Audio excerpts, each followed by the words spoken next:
Ce braconnage a eu lieu à l'île de Mohéli, dans l'archipel des Comores. C'est une réalité quotidienne sur toutes les îles habitées du sud-ouest de l'océan Indien, où les tortues marines sont menacées d'extinction. Il reste cependant encore des terres épargnées. Cette histoire se passe sur l'île des Glorieuses, située à 220 km au nord-ouest de l'île de Madagascar, dans le canal du Mozambique.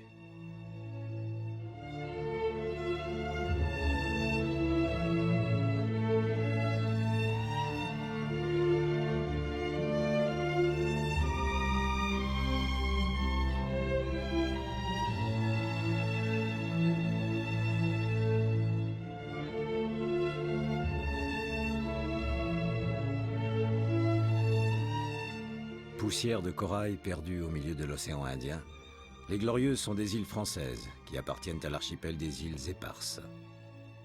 D'une largeur n'excédant pas 3 km, la Grande Glorieuse est constituée exclusivement de sable corallien. Sa plus haute dune culmine à une dizaine de mètres. L'île est entourée d'un vaste lagon qui s'étend sur 16 km. La Grande Glorieuse n'a été habitée et exploitée que pendant quelques années. Son récif corallien est resté pratiquement intact.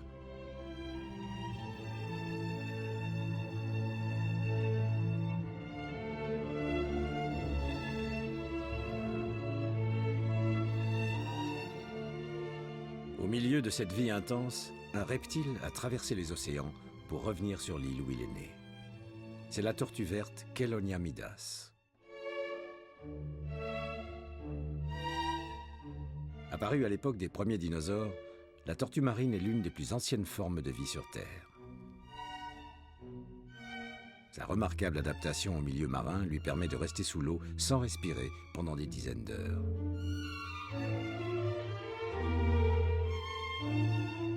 Parfaitement camouflées dans le corail, ces tortues vertes attendent que le soleil se couche sur les Glorieuses.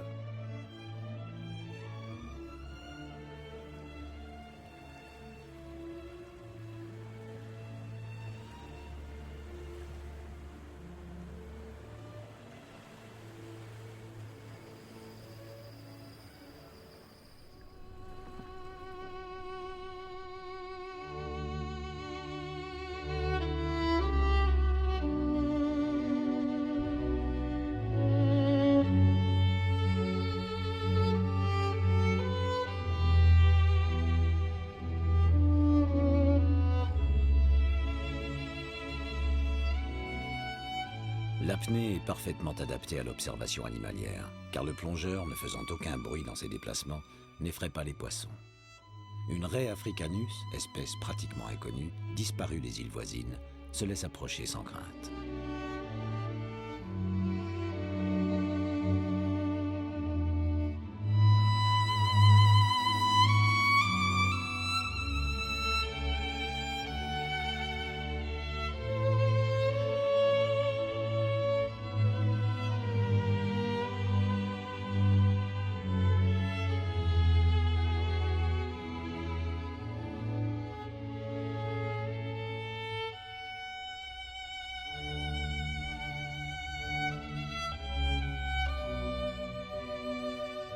Geoffrey plonge à 20 mètres de profondeur, zone où la vie récifale est la plus riche et les observations les plus étonnantes. Une carangue grosse tête se protège de ses prédateurs en cohabitant avec une raie pastenague qui possède un redoutable aiguillon venimeux à la base de la queue.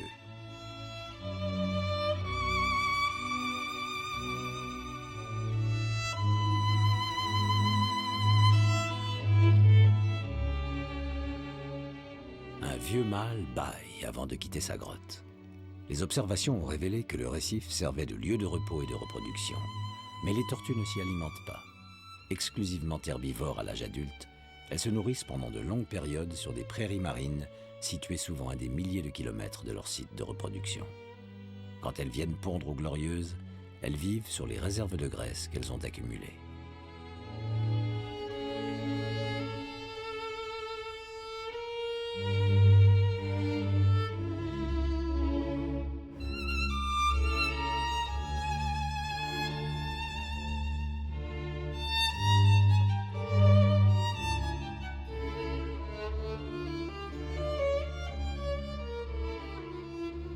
La tortue verte adulte ne craint pas la présence des requins de récif.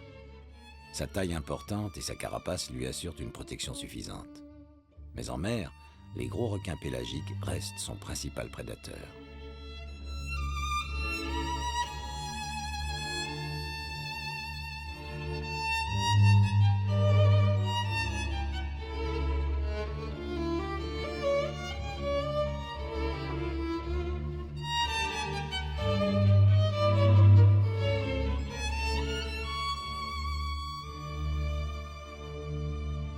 Les poissons nettoyeurs existent sur tous les récifs du monde.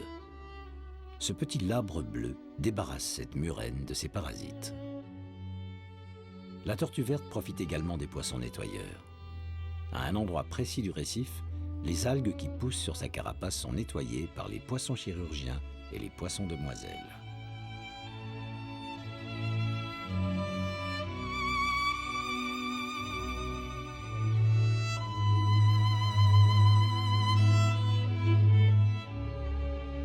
Puis, en se déplaçant un peu plus loin, elle utilise le petit labre bleu pour se débarrasser de ses parasites.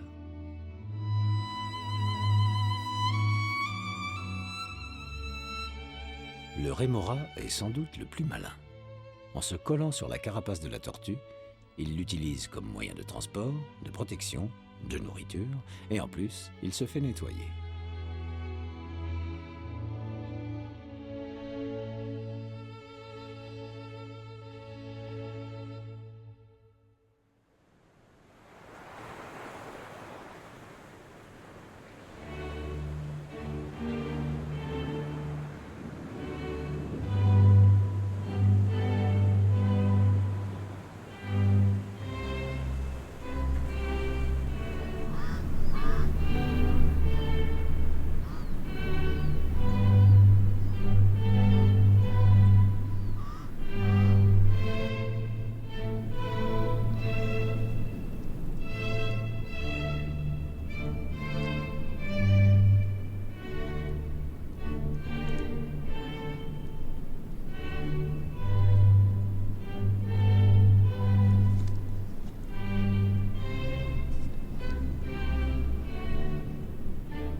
Alors en fait, la prédation en mer, elle est également importante, même si elle est moins visible.